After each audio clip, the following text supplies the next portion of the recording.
right on tune with that one. We did that like we was twins. Hey. In unison. Hey, y'all, hey. Yeah, this is a good day. Yes. The sun is shining. Yes, it's nice outside. Yes. It's barbecue season, y'all. It's beautiful. It's almost summertime, y'all. Yes. It's time to do all those things. But I think we should start today with a quick check-in. Okay. Because we've been so deliberate in telling our sister circle to check in. Yeah. Check in with yourself morning, afternoon. Ooh, she ain't telling me she was going to do that, y'all. I didn't on purpose. Me she was going to do that. Because I would have practiced that one. Nope. I didn't want her to be able to practice. So, how are you doing today, my sister? How open and transparent. I'm like with everything. I don't like stuff taking me out of my element. Yes. Or I don't like surprises. Because as long as my day is structured to I know what obstacles are coming, I'm pretty good. But like, as you know, like this week, all crap hit the fan. It's just like, and then finding out other people's circumstances affect me. So now it's just like I'm no longer able to just be in this comfortable bubble that I've built for myself on this healing journey. It's like, I like this place, but don't come in here. You're not allowed. Stay out. So like just being in that space of, okay, what do I allow? What do I not allow? And really honestly allowing God to check me and like, okay, this is uncomfortable. This is something that I don't want to do. You're in my space and I don't want you here. But are you in this space because God is challenging me to do something? Are you trying to build my character? Or is this something where I'm allowed to say, I'm not doing this? Because I don't ever want to be in a situation where I say no to something and God put it there for a reason. So, like, I think that's the uncomfortable place of where I'm at. And he ain't answering me fast enough. So I'm like, okay, well, I got to stay in this until you tell me that I can get out. And I don't even know how many times I failed that test. Like, if I'm being honest, just being like, okay, well, I don't like it, so I'm not dealing with it. And never doing a check-in, never doing a, God, what do you think moment. So, like, now I'm just in this uncomfortable space of, okay, God, what do you think? Because I'm not going to move, not unless you tell me I can move. Yeah, what do you think? And what do you want me to do? But I think and you're in a good place. It's an uncomfortable place, but it's a good place because we can only change from being uncomfortable. We know that point blank period, no matter how we try to dance around it. But I think that he may be quiet right now and he'll confirm. He always confirms for us because he's already given you the tools and you already have the answers. And the uncomfortable thing for you to do would be to set boundaries because you haven't done that. No. Before is you just comply with, this is what I have to do. So keep seeking him and talk to him about it. But I think he's giving you the tools and setting the boundaries. I think where the challenge comes in for you is, and I'm laughing because y'all have seen enough to understand her. It can't be you setting the boundaries from a place of anger. Oh yeah, because if I set boundaries, I'm cussing you out while I'm setting them boundaries. No. So that's where the challenge comes in. Like, you have to set boundaries, but you have to move in a different way now. It has to come from a place of love, and that's going to be the hard part for you. Because my thing is, what if it's somebody that I don't love, but God still loves them? He loves it. He loves everybody. But it's like, I don't love everybody. So what you want me to do with this? Because that's your person, not mine. No, my pastor was talking about this just, I don't know if it was this past Sunday or a couple Sundays ago. And she was talking about just like discord and how people don't get along. And she's like, that person that you hate, God loves them. Yeah. God loves them just as much as he loves you. So I think looking at things from that perspective gives us a whole different outlook. But we're going to circle back to that. She'll have an update for y'all on how she handled this, because I really do think she has all the tools. I just think it's going to be hard for you to navigate, because you can't handle this the way you would normally handle it. You're in a different space. He's not allowing me to handle it the same way I would. So it's just like, okay, growth is hard. It's a hard thing to do. It is, but he's giving you the tools. He's giving you everything you need. It's just hard to move that way. Yeah. But for me, honestly, I love these kind of days, because I literally woke up like, you hear the birds chirp, chirp, chirp, chirp, chirp. And you know it's not always like that. Yeah. And had the song in my mind. I don't know if you remember, I don't know if you old enough to remember, but it was this old song we used to sing. And it was, when I think about Jesus, all what he's done for me, I can dance. Yes, you know, our mom old school. Yes, she used to play that song and do like the little, you know how they do the little march with the. I'm like, it's 5 o'clock in the morning on a Saturday. Can I get some sleep? Yeah. So that's how I woke up this morning. So I was just like, I'm soaking all of this up. Yeah. Because sisters, y'all know every day don't start that way. Some days are so challenging. And I've talked about them just online doing the check-in. So I'm soaking all of this sun up, all of this Jesus up, all of this happiness up. And it's kind of like fuel for those times again when you had to fight. Yeah. And then, and I didn't even tell you this because we didn't have a chance to talk. I'm working from home today, sitting there on my computer. And I see somebody pulling up in the car, and you know we don't play that. Yeah, don't pull up in my car. And my front door was open, so just the screen door, and I'm like, who is this? Who is this? Who is this? So I see somebody bringing something up to the door, and I'm like, really? I didn't know who it was. And realized it was one of my girlfriends with this, and she tried to just leave it on the step and run, but I caught her. The most beautiful self-care basket. When I tell you everything you could imagine in it for self-care. So I'm like, okay, God, you just keep going. Yeah. Today is a good day. It just totally made my day. So it was a good day. Yeah, it was a good. I remember when y'all used to do that with COVID and dropping off the wine club. Yeah, and that's what she did for me. She tried to put something there and run, but I caught her. And we got Ring cameras now. You can't just come up to our house. Yeah, like no, you Thank can't God do for that. The Ring camera. You can't do that. You know how many Amazon packages I've been able to hide? Yeah, intercept. Yes, intercept. Like listen. But we already know my husband, like he's a Ring camera stalker. Man, I'm gonna send this part of the clip for him. I'm gonna send it right to his phone, because every time I pull up to their house, he be like, "Hey," I'm like, "Hello, hi, how are you doing?" Talking through the Ring, y'all. Stalker. Like stalker. That's what Warren does the same thing. He'll be like, "Oh, I like your outfit. You look nice." Or he'd be talking to the kids on Ring camera. I'm like, this is not what it's for. That. Yeah. Right. It wasn't made for that. But okay, so we were just talking about kind of things that you were dealing with, being in an uncomfortable spot, like things that are a hindrance basically for you right now. And that just brings me back to a conversation that we had earlier in the week. So we were talking about someone that we know, and we just felt like they were kind of in their own way from where they needed to be. And like they weren't even realizing that they're in their own way. But us being outsiders looking in, we're like, they just don't get it. Yeah. They don't get it. And it made us start to think about and talk about like those things that can block our vision. Like you can look at it as just like your natural vision for what you can see, or the vision that God has for you. Yeah. So God being God, just like connected all the dots for us. Nice. And we realized that we both have been thinking about this in our own way, or he's been dealing with us about it in our own way. Yeah. So do you want to share what you talked about regarding yourself, or I can go first? Like with the vision, I can't even say me. Like God was asking me, like with the whole one of my favorite sermons, I'll say out of the top 5 of Transformation Church with Michael Todd. It's a whole series, and he's talking about who's sitting on the throne of your heart. That was a good one. Good one and an ouch one. You want to talk about digging in somebody behind? I'm like, that was another one. It took me a while to listen to that one, and he had another one with daddy issues. That one I was just like, you told me about I'm not talking to you no more.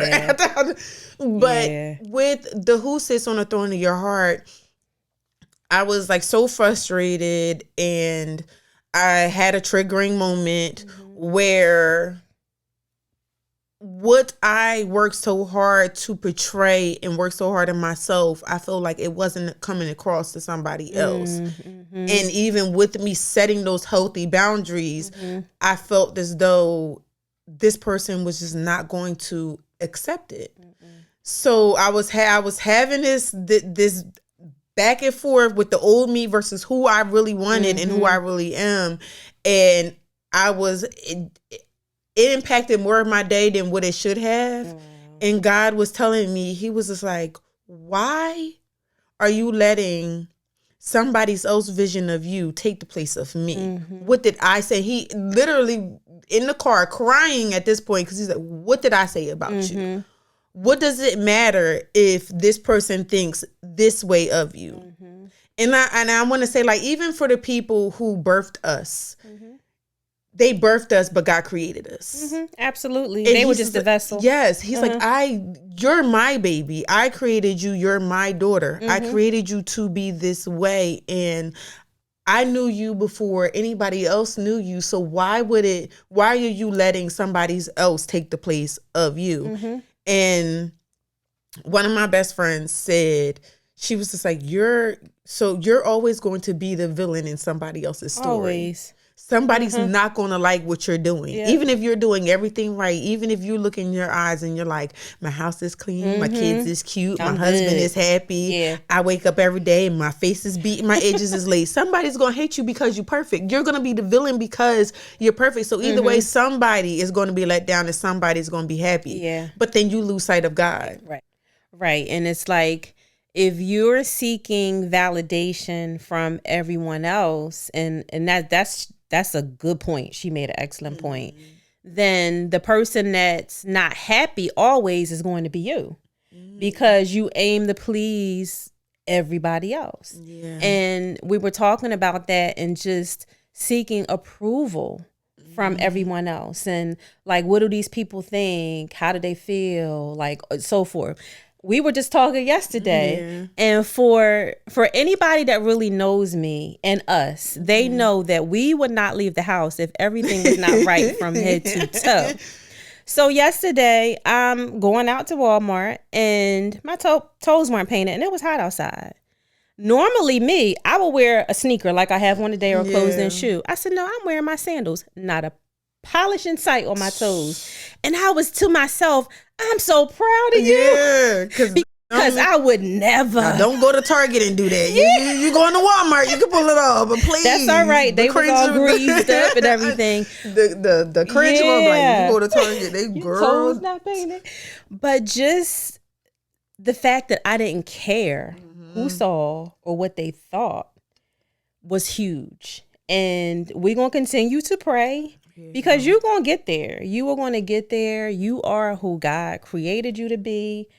Take it or leave it. It is what it is. And you don't need to seek that validation from anybody else. And it's even with setting boundaries, which we were talking about earlier.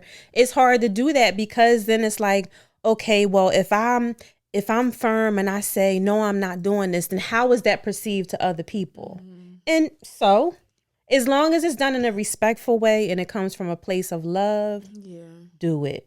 So that's why I do think that's why God is not saying anything, because he told you what to do. He's giving you the tools for what to do. So you gotta do it, sis. Disrupting my peace. You gotta do it. Now that I didn't know what peace looked like before. So now that I have it, I'm like, oh no, I'm gonna kick you behind for coming up in here trying to write something. Like, I worked too hard. Like, you think you trying to take this? Like, no, you can go home. We not doing that. It's not happening. No, and you have to be that way.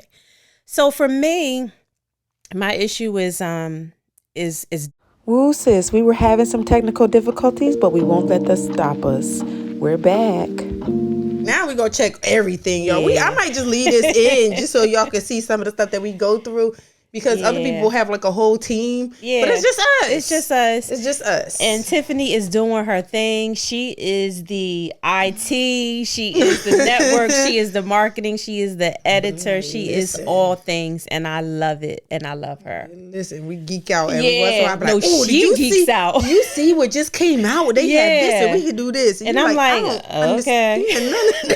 Okay, if you say so.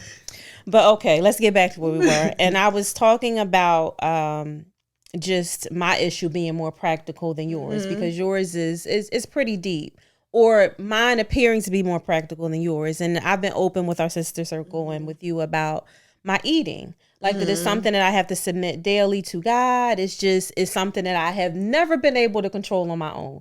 Like I'll do a quick fast, a cleanse. I'm good for a year or so, then I'm right back on my same path. So the other day I'm out for a walk, and that's like my quiet time where, you know, like I talk to God, I listen, I can hear, nothing is distracting me. And it was presented to me in a way of not bringing that up specifically, but kind of like what you said was, who sits on the throne of your heart, and what do you love more than me? Kind of was the way it was presented. And I'm giving the church answer. God, I don't love nobody more than you. You are my everything. You are my all. No, nobody comes before you, God. You are my everything. Like all of the cliche answers. Yeah. And the thought came like, okay, what's on your mind the most during the day? What's on your mind when you wake up in the morning, afternoon, evening, how we talk about doing self-check-ins. Yeah.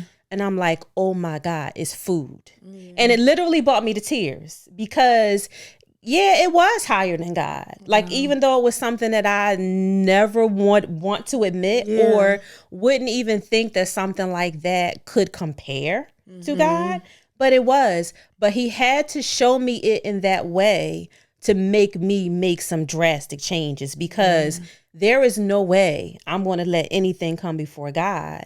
And also, it's the fact that it's a hindrance in a way of, if you thinking about that, or what's for lunch, what's for dinner, or that's your priority, although I felt like I'm doing everything that I should be doing, I'm doing everything God asked me to do, how much further is he trying to take you without this hindrance? Yeah. So it was deep. It was a real crazy moment for me. I'm glad you said that, because he didn't ask me that way. And I'm reminded of my favorite podcast, the Know For Sure podcast. Oh, yes. And Megan was talking about how if blank this was taken away, could you still follow after God? Could you still praise God? Could you still do your work? And if we're honest, there's certain stuff where I'm just like, still, God, you can have this, but if you take this, I'm not going to talk to you. Yeah. And she said her mom, God came to her and confronted her and told her mom that her kids weren't hers. He said, I gave you your kids, but your kids belong to me. So if something happened to your kids, or if I called them back to me earlier than what you would like, would you still be able to serve me? And I'm like, that's mine. Because this is like, if I'm being honest, and this is like, sis, agree with me or not, don't cancel me. But there's a lot of stuff like, I would be angry with God for it, but I would still allow him to have. So like, I know me and my husband aren't going to live forever. So if you take my husband, okay, I know he's had a nice life, and you know what, I'll get over it. Yeah. But my kids, like like that's one of them things. Like, I'm not going to talk to you over that. Like, how do you get to the point of ultimate submission? Like, no matter what, I will serve you. I will.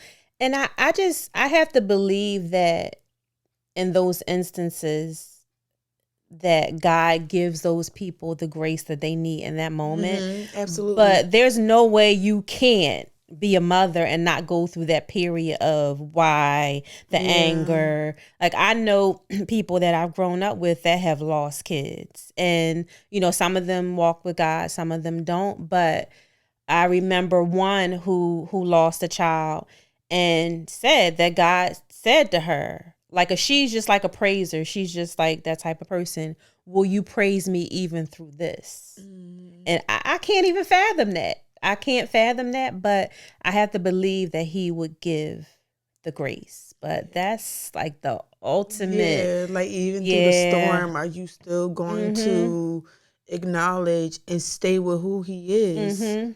Like I remember being in the hospital, having COVID, and being tormented the whole entire time. Like, all right, you're not going to be able to go back home to see your kids, and I'm like, God, you still have your way. Yeah. Like if I leave here, I don't want to, but if I leave here right now, still have your way. Yeah, and that's hard. Kudos to you for doing that. Oh, we was busting the enemy up in that hospital, but it was just like, okay, but at the end of the day, God, you have your way, and I'm going to lean not on my own understanding, but yours.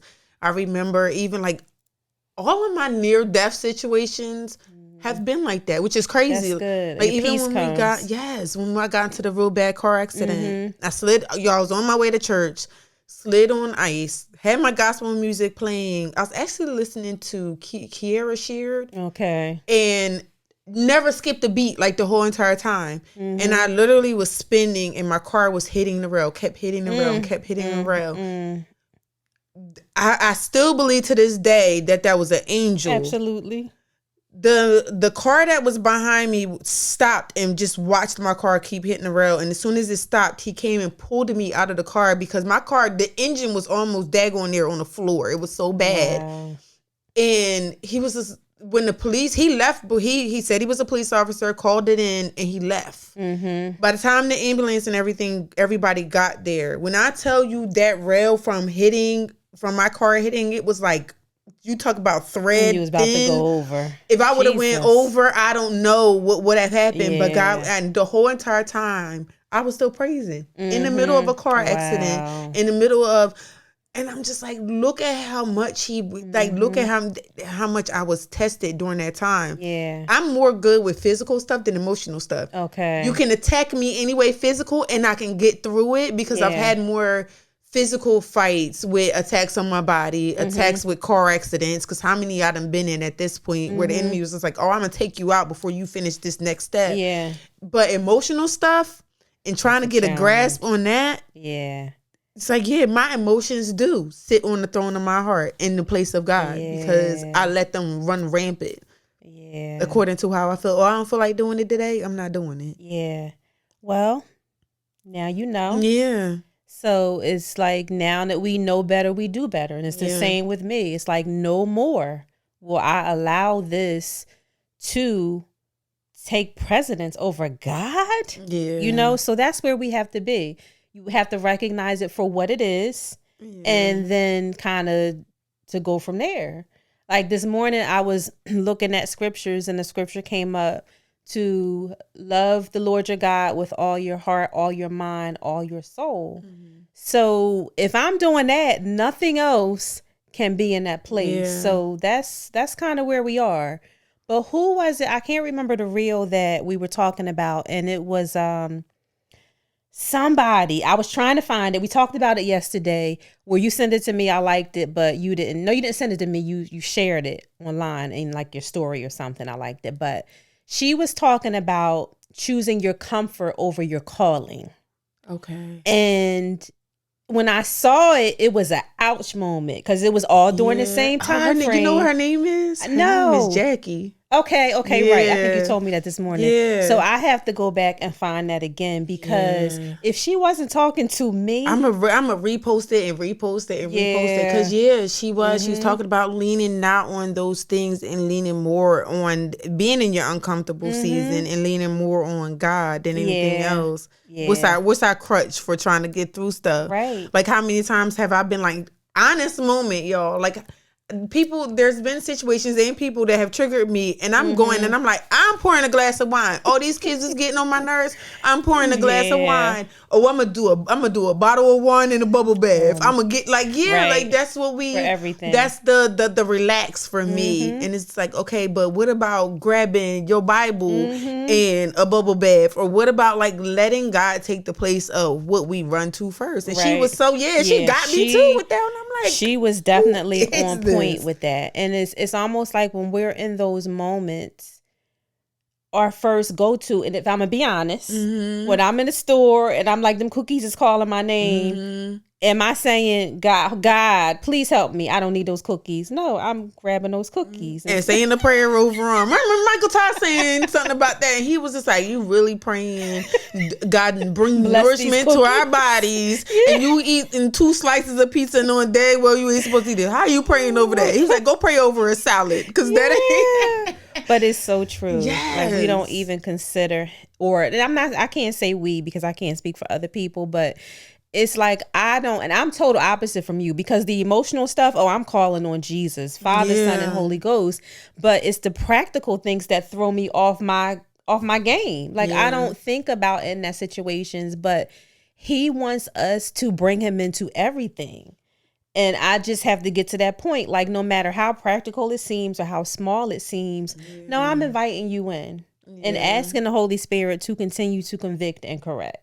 I do. I love food too. You know how many times we both do this, and it's so funny. We know we get ready to go to a restaurant, and we look at the menu ahead of time. Like, I know exactly what I'm going to order before I get there, and then do a praise dance on the way there. Like, I know I'm about to eat this. I know I'm about to eat this. Like, I know if I go to like, there's certain places I know the menu. So like, I know if I go to Budokan, I'm going to go get the lamb. They have the best lamb. They have the best mashed potatoes I've ever had. And then they have this dessert called the bento box, where it literally gives you all the desserts on the menu.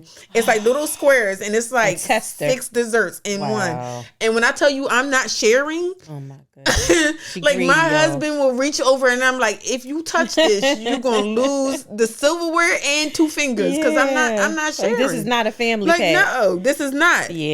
Oh, I know. Same thing.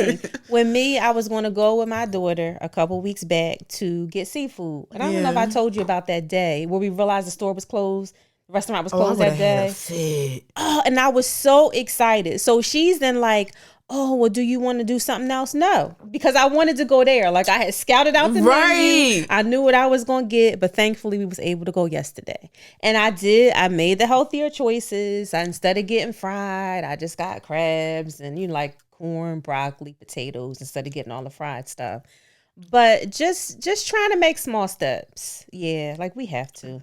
But you, for that emotional part, that's something that we can help each other with. Because like you said, you handle things better when it's physical, practical things. And I definitely handle things better when it's emotional stuff, because I'm calling on everybody. And that's why I call you a lot of times first, because there's some days I'm like, I'm taking the tires off the car. Oh no! I'm gonna get you. All right, you want to leave me with 3 kids? You're not gonna be able to go nowhere. Find your keys. Like, there's plenty of times, like in other situations, I've hid keys.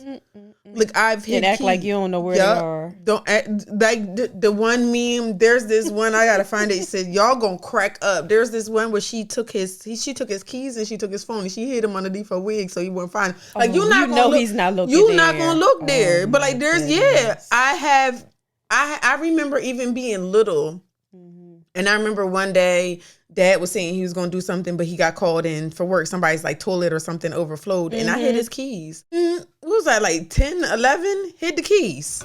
You're not gonna find them, and he had to call somebody else to do it. And I was like, okay, you got time, but never told him he don't watch this, so I can say that. No, he don't. But and then I just slid them in his room somewhere afterwards. Like, you. And he probably's looking like, oh, they were here all the time. Nope, they sure wasn't. She is different kind of petty. I told y'all. She's just different. Push the envelope. So it's like, okay, how do I manipulate this situation in order to get that was my ultimate, to get what I want. And that's why I'm having trouble with my oldest, because she's like, she the one. She the one. I figure out. She will sit in the corner and watch like, just give me a minute. I'm gonna figure this out.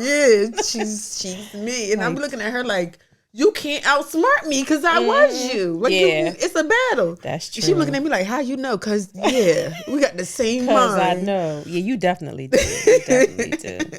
So, like, I challenge our sisters to look for those things that may be blocking your vision, things that may not be so apparent. I was thinking about it this morning, and the correlation of blind spots in the car. Okay. Like, when you're looking and you can't see the car, like, there's certain areas that you just can't see. unless you turn all the way around. The rear view mirror is not going to help. And my issue was one of those for me. Like, it was a blind spot. Like, no, that's not even a thing, kind of thing. So think about those things that may be blocking your vision, like the vision that God has for your life, the vision that you have for your life, just plans, goals, things that are blocking it, and what you can do to change it. So now we know what ours are and what we need to do to change it. And not beating yourself up. Yes, when that's it's important. Not perfect. And that, I struggle with that, because if I'm doing something and once I realize, like, I know I said this before, like, once I realize there's an issue, I want it fixed. Like, I want it fixed right there. Yeah. So if I've come across the same situation of being bothered by trying to make sure that everybody sees me a certain way, and then I'm villainized for whatever reason, or somebody doesn't like what I do, trying to fix it when ultimately God didn't give me the direction to fix it. Yeah. And a lot of stuff gotta go on our behalf and fix, and just trusting it. And right now I'm like in a situation where I'm just like, it'd be quicker if I did it. Yeah.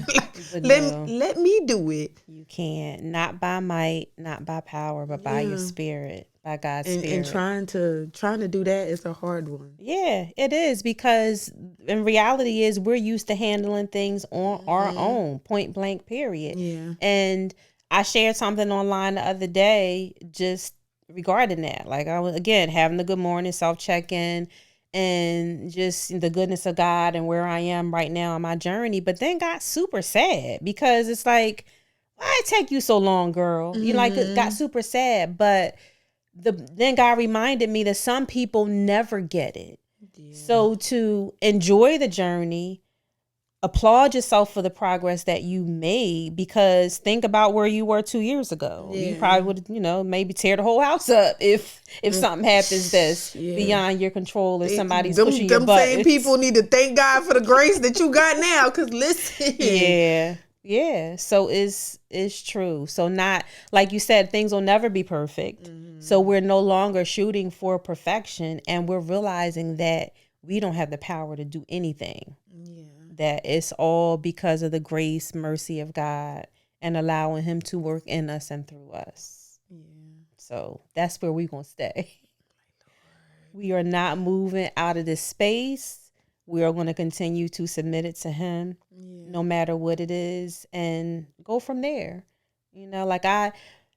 When I started to think about the things that block vision, like, there's so many things. Like, that was the most prevalent thing for me, because that's my biggest struggle, which I never even thought it could be a thing, but just everything, like people, what's happening around us, the opinions of others, like you said, the challenges that we face from day to day, just staying focused and being deliberate, and no, I'm not going to allow that to block my vision or what I need to do.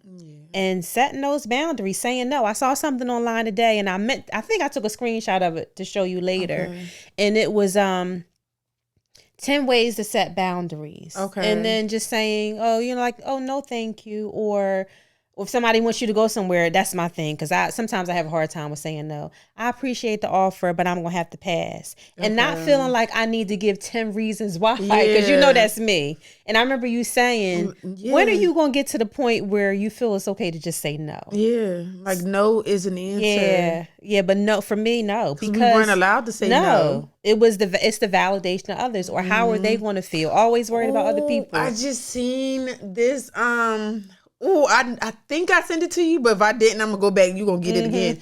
There's a Black woman. She was talking about corporate office, and she was talking about how her need for validation. Like, anytime we come up with a topic, God piles it on. He's like, oh, now I'm going to reconfirm that you're on the right topic by showing you that I've spoken to this person, this person, this person. It's all people that we admire or follow. But she was talking about the validation, and she said, before she knew it, she was in a meeting, and she was like, everybody else was having a hard time doing something, and she signed herself up for it.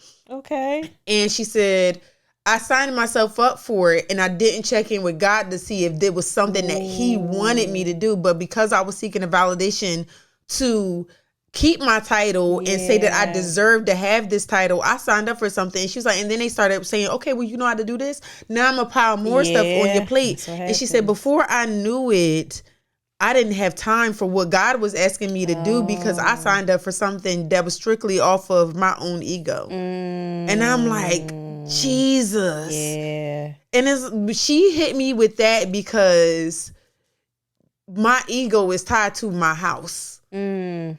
And I think a lot of it is upbringing because I've heard my whole life, oh, well, if your house is dirty, they're not going to look to the men. They're going to look to you. And they always look to the women. Like, okay, the women are responsible for the upkeep of the house. And a lot of times it's still like that now, which is so freaking unfair. Yeah, it is. I said that's so good. She did. She didn't curse. No. Proud of you. It's so hard because they touch everything in the house, and then I gotta run behind you and kids and clean it up. And I'm just like down to the point where I wanted to jack my son up so bad because we're all I've taught all my kids, even a 2-year-old, y'all. Everybody takes their plate. They either put it in a container or they throw it in the trash if they're completely done and they don't want it. And they put it in the sink. The baby's throwing dishes in the sink. My son decided on this day he was going to try to test me, and it was the wrong day because I've been cleaning up all day. And he left his plate there. And when I asked him to go get it, he asked his older sister to go get it. I snapped on him. So that was a trigger. I will not raise a little man who's sitting over here asking a female to get anything. I said, if you don't get your... I wanted to cuss at him so bad. I said, you don't get your little behind in there and go get that plate right now. Yeah. You know when you do your lips like this and you just be like, they know they in trouble. Teeth get tight. You better go get it. He ran in there so fast. He did. Like, no, because you know what's coming after this. Yeah, but that feeds every stereotype out there. Like I will not. Like one of my biggest fears is my husband, my son getting married or choosing a wife, and she comes to me and says that she's having a problem, and I know I created it. Yeah. Like, because if I'm being honest, there's certain stuff, my husband being the oldest out of 6 kids, being the first one, and he's a boy, there's certain stuff where I could look at him and be like, oh, you've had this since birth, and somebody cultivated this, and it's not just on you, and it helps me give him grace, but then I'm looking at, like, you did this. Yeah. Now I got to clean it up. So I'm like, I would hate that feeling of something that I could have changed. And I'm like, you leave a dirt. No, go get it. That's true, but that's good. I'm glad that you are instilling those values because all moms need to do that. So mothers with boys, don't ruin them for their wives. Yeah. You know, it's like we tend to, especially you hear all the time about mothers and their sons. It's just a different type of relationship. It is. You love on them in a different way, but then that wife gets them, and then it's like, no, they looking for the same thing. Yeah, it really is. I remember one of my mentors that does our marriage counseling. She put it perfectly because she has one son. Okay, and she said our daughters are our responsibility to raise. Our sons we just get to enjoy. Oh, that's good. So it made so much sense because I feel like my daughters trigger me. My son doesn't trigger me at all. Yeah, like it's because I didn't. You've never been a boy. No, I wasn't. I didn't have to. I wasn't raised in the footsteps that he's walking in. Whereas it's like I could see my daughters. I don't want you to do this. I don't want you to be portrayed this way. I don't want you to do this. I don't want you to do this. And when they get older, you can't wear that. You shouldn't look like this because I know what comes with it. Like with my son, it's just like, oh, come here. Like, you just get to enjoy. And it is. You get to enjoy it. Yeah. Where, and I feel bad for my husband in some sense because men who have daughters, you have both. You have to make sure your son is a good man and he models after you, hopefully, if you're a good man. And then your daughters, you have to protect them. So they get twofold. Like, you don't even have it easy at all. No. Because they're always worried and concerned about their daughters because they're men and they know how women have been treated. So it's like, no, not my daughter. Yeah, that's good. That was such a great analogy. Yeah, when she explained it to me that way, I was like, oh, aha. That is such a that's a great and analogy. Not putting our kids, like how we were talking about, like not putting. That's a good one. Thank you, Jesus, 'cause that's a really good one. Not putting the vision that we have for our kids above the vision that God has for them. And that's hard. That's hard. Yeah, because there is certain stuff that even before I had my kids, like, you want your kids to do this, you want your kids to do that. And if I'm being honest, like, just the whole, I never even thought about that. The vision that I had that all my kids were going to be across the board geniuses. Like, they're all geniuses, but in their own way. You don't imagine that your kid is going to struggle in any area. So having a kid now that's struggling academically the same way that I struggle, and God's like, that's part of my vision. Yeah. I used it in you and I'm going to use it in her. Exactly. But not allowing God to have that. And then now I'm looking at it, I'm like, no, what did I do? I automatically ran and was like, okay, what do I have to do? I have to get tutors. I had to do research. I have to figure out, I'm going to download this app, this app, this app. How many reading do I have to do? How many assignments do I have to do with you? And he's like, you didn't once talk to me about that situation. Wow. You didn't let me in there at all. Wow. But a short prayer, like, in the nighttime prayers, you say a little quick prayer, God bless my child, let God work this out. But there's a difference between a cute prayer and actually doing the work. And he's now separating the difference of, okay, you said a prayer, but you didn't actually let me have it. Did you really seek him on it and invite him in to do what he wants to do? None of it. Wow. And when we were talking about it, I never even thought about I didn't either. Saying, did you pray? I'm the same way. Well, what school district is it? Let's see this. Let's see that. Because we automatically went into rescue mode of... Go ahead, dropping them gems today. What needs to be done? Yeah. And even in, like, I know this is sister talks, but even in, like, the male spectrum of, men are supposed to be the head of the household, and even choosing a mate, men are supposed to be the head of the household, but who is he following after? Yeah. And a lot of times, and not even... Because I will say continually following after. Because there's a difference between a man who will follow when things are good. And all of us, like, we'll follow when things are good. But what happens when things are bad? Yeah. And they're naturally programmed different to where they try to fix it. They're solution solvers. And not understanding that until I got married, because I'm like, I'm just coming to you because my girlfriend did something messed up and I just want to vent for 2 hours. He's like, no, that shouldn't be your friend no more. And I've been told you, like, I didn't ask you all that. I asked you to just listen. Can we just have a conversation? Yeah, no. Don't come to him not unless you want it to be fixed. But with that programming, it's like, okay, well, the bills had to be paid and I need to figure out what business I need to do. I need to figure out what job I need to do in order to make finances come in. And it's like, did you ever ask God what business he wanted you to do? Did you ever figure out what God created you to do? Because it's funny because he was asking me, so he does real estate and he does, the marketing. And he was asking everybody which one should take up more of his time. Okay. And it's funny because real estate is prominent. Like, he's done that more than, I think he started when he was like 17. Yeah, really. So he's had it for most of his life. So that's his comfort. So when everybody was telling him the opposite of what his comfort is, he was like, but why? Yeah. And there's a difference in you when you're doing this versus when you're doing that. I say, you're trying to fall back into your comfort zone. And I don't really feel like that's it. I was like, if you want to be honest, you should be mentoring people. Yeah. But we're not even going to go there because you're not going to really like my answer. But it was funny because he asked everybody else. And because he didn't like the answer of everybody else, then he asked me, thinking I was going to give a different answer. And I was just like, it's easier for you to bring income in that way. Yeah. But who told you to do that? Right. And you got to figure out what God told you to do. And a lot of times God's vision, even God's vision for our life, is different than what we would have picked. Like, this is not what we decided to do. Like, sisters, if we being honest, like, we both, like, really didn't. We was like, how are we going to find the time to be able to do this? And what does this look like? We had no idea what it looked like. Yeah. We didn't know.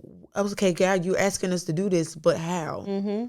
Yeah, but he makes a way because like you said, it wasn't even a part of the plan. And I know we talked about this before. I don't know if it was on air or off air, but my pastor again, Pastor Sharon Dean. I love her. she was talking about that, about like if the people that are truly walking in their God-given calling were not running towards it, running from it, kicking and screaming because you knew what it was going to require. So she's like, be wary of those people that are like, oh, this is my calling. I'm called to do this. I'm called to do that. You know, just they're all like gung-ho about it. Where when God is really calling you to do something, it's usually going to be hard.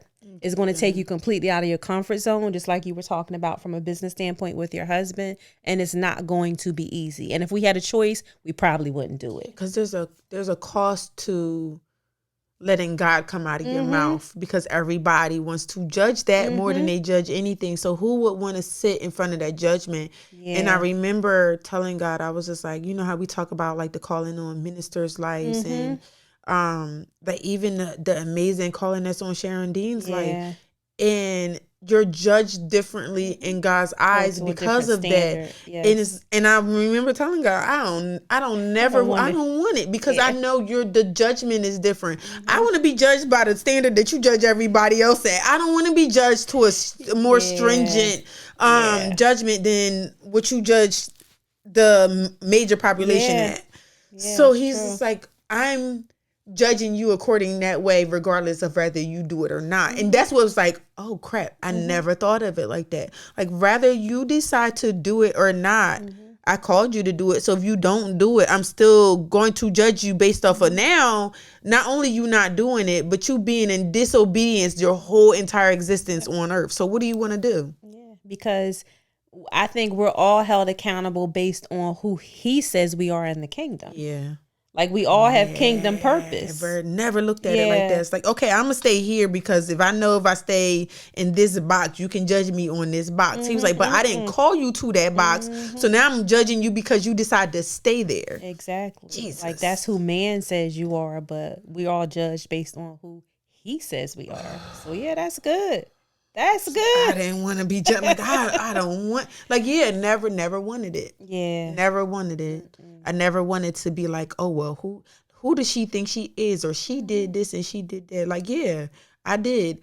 Jesus and God comes out of my mouth constantly, but depending on who you mess with, I'm going to cuss you out. Yeah. Like God is still working on me with that. Where it's just like, okay, and I know He's built me that way. Like he's built me like, no, I'm leaning more into that slow to anger. But when I'm angry, watch out. Yeah. But he's changing you. He's transforming you. I see the work being done. But I was just talking to a friend about this earlier in the week. And it's somebody who has, done like, read a whole bunch of books, has formal training, has done a lot of things like to learn and study. But the bottom line is she's approved because God says she's approved, right? She's walking in this purpose because God says so. So even if she hadn't read all those books, even if she hadn't had all that formal training, she would still be who God says she is in the kingdom. And those things just add to it, but it doesn't take away because you haven't done all of that. Yeah. And I stand firm by that. I love that.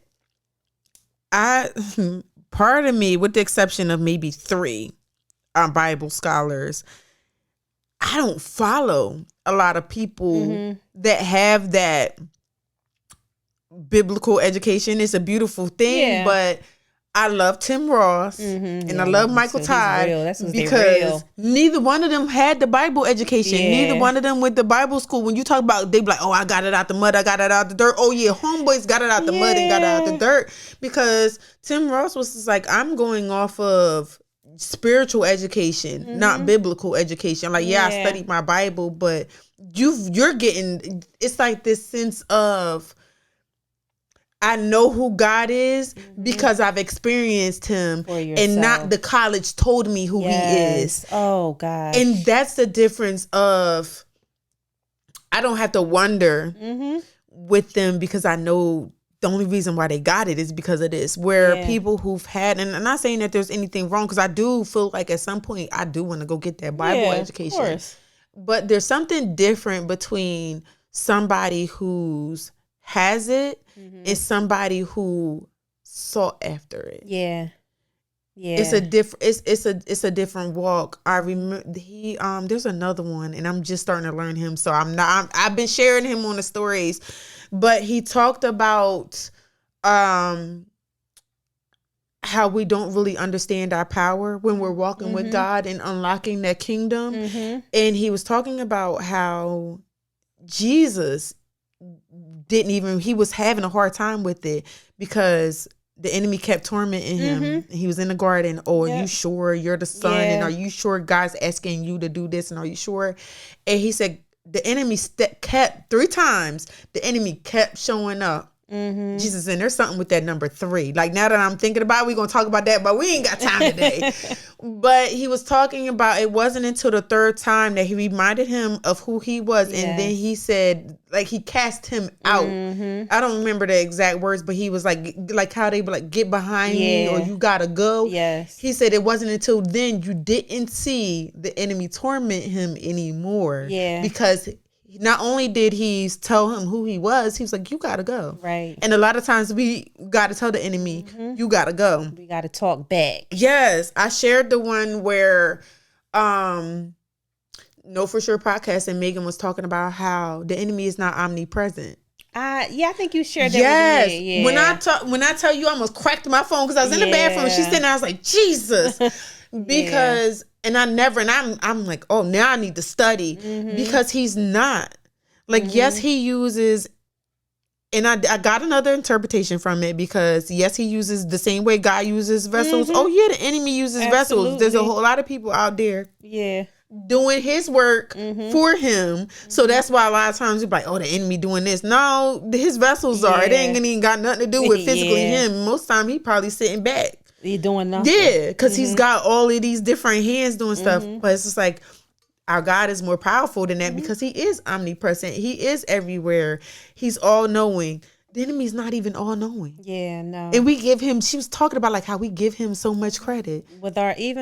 We talk about it all the time, like the power of life and death is in your tongue. Yeah. So be careful what you say. Yes, because you doing the work for him. Yeah, yeah. Yes, and that's what like I remember in one of our other ones I was talking about. I felt like a lot of times the enemy was using me against me because I was literally doing the work for him. Yeah. He might have planted the seed, but then I ran with it for 2 weeks and sat on and ate off of what he planted. Yeah, but and didn't have to. No, we're not doing that no more. Make the vision. He was like, write it down. Write the vision. Make down it plain. And make it plain. Yes. Write that vision down. Make it plain. Pray over it. Continuing to give it to God. Yes. Because if he's not in it, then you're in the wrong place. Right. And it has nothing to do with man's opinions, what we think. Yeah. We're really submitting it to him. And trusting that his ways are better, higher than our ways. That was good, sis. I think we can start to wrap up. That wasn't even me. That was not even me. Because I'm just like, none of this was in my notes. Said a whole mouthful, and that's good. Like I can't wait to watch this one back. We're like, wait a minute, give me this recording right now. But because of all of I the need gems. my notepad because I'm like, okay, God, you said what? Yeah, he said a lot, like all of those gems. So I think we're going to wrap up, and I just want to end with, because this morning I was telling you about the basket I got and like just self-care, and like we don't take care of ourselves. We really don't. You know, or we take care of ourselves last. Yeah, we take care of everybody else but ourselves. So I want to just end with something that we're going to do this week deliberately to specifically take care of ourselves. Okay. And for me, it's going to be something that I've never been able to do. So this is going to be a challenge for me, y'all. I'll give y'all the updates. I'm going to try to meditate every day this next coming week. I'm going to start with 5 minutes because I don't know how my brain, shutting it off. Yes, it's hard. Yeah. And then I'm going to try to work my way up to at least 10 minutes, but I'm going to find an app or something to do it. I love meditation. The Calm app is a really good one. I'm going to tag them below. Yes. They're a really good one. I can meditate off of a lullaby, y'all. I can't even meditate off of don't work like anything. That. But it's funny because you actually do meditate because you journal. You know, journal is a form of meditation. But I thought like, you had to be quiet and not think about anything. No, like it's controlling. Okay, your thoughts. Your thoughts. Yeah. So when you're journaling, you're on an assignment. You're on let me get this out. Meditation is a guide of getting it out. I don't think we can train our minds to not think about anything. Yeah. But it's just focusing our minds on what we actually think about. Yeah. I just got one of our guests, because I do have a meditation guide. Oh, okay, good. That she does fitness, but she does meditation guide, and she does she's spiritual. Yeah. So you have to bring her on for Wellness Week. Yeah. So what you gonna do? What you gonna do this week for yourself? Something that you're gonna commit to. But you know what? What I need moments of absolute silence, because I feel like I'm dealing with a whole lot of chaos, and I'm dealing with a whole lot of just naturally tending to everybody. I'm starting to get this week I noticed I asked myself what I needed. This week I feel like I'm getting triggered because I'm constantly getting aggravated now, to the point when every time somebody asks me for something, I'm getting an attitude. Yeah. Like when I start getting an attitude, this is like, okay, yeah, it's time to take a step back. Yeah. So for me, I'm gonna have a conversation with everybody in my house, and I want a half an hour where nobody talks to me, nobody asks me anything. I'm gonna turn off my phone and I'm gonna sit and do nothing. Yeah. No scrolling, no nothing. I'm gonna sit with a face mask on my face and literally just I'm not even gonna turn the TV on. It's one of those. There's been plenty of times where I haven't even realized I was doing it until somebody walked past and be like, what are you doing? Because my husband sometimes he'll find me in the weirdest spots. I'll eat sitting on my steps. Because I'm just like, this is a spot where nobody's watching me, or you're not really expecting me to be here. So this is where I am. I'm hiding. Yeah, on the steps, eating, or in our bedroom, sitting on the corner of the bed and don't even know how long I've been sitting there. And he'd be like, you've been sitting there for 20 minutes. Well, that's good. Right? You got to get it where you can. So, okay, that's good. So you make sure you had that conversation. Yeah. And follow through with it. Command it if you need to, that it's done. So, all right, this week, Sister Circle, we're challenging you to do something for self-care and be deliberate in making sure that it happens. And also, we are looking for those things that block our vision, that inhibit the vision that God has for our lives, or the vision that you have for your life going forward. Yes, and we got to ask, what does sisterhood mean to you? Yes. So I got to ask you, so what's your new word for today? We try to do one word or one phrase. My word for today is commitment. Okay. Commitment. And I'm just in awe of what God is doing in my sister circle, and really showing me who my we are. Yeah. We've been talking about this for a long time. And the level of commitment that I'm seeing is something I've never seen before. But this is the person that I am. I always have been. So seeing it coming back, to God be the glory. Thank you, sisters. You know who you are. What about you?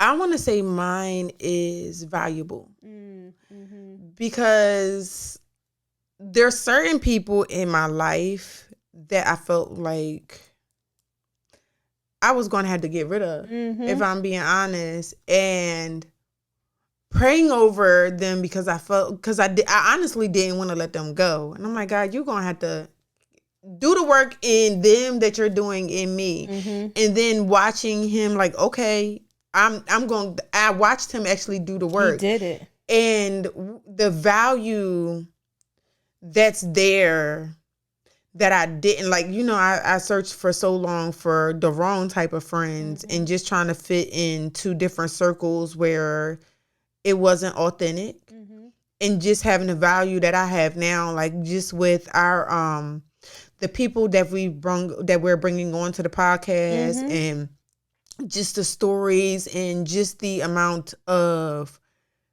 you're truly not the only one, no matter how crazy it sounds. Right. It's truly it's no other. It's valuable, and I literally wouldn't trade any amount of tangible worldly things for what God has given us. Like, you can truly have anything that's on this earth. You can't have my kids. That's different.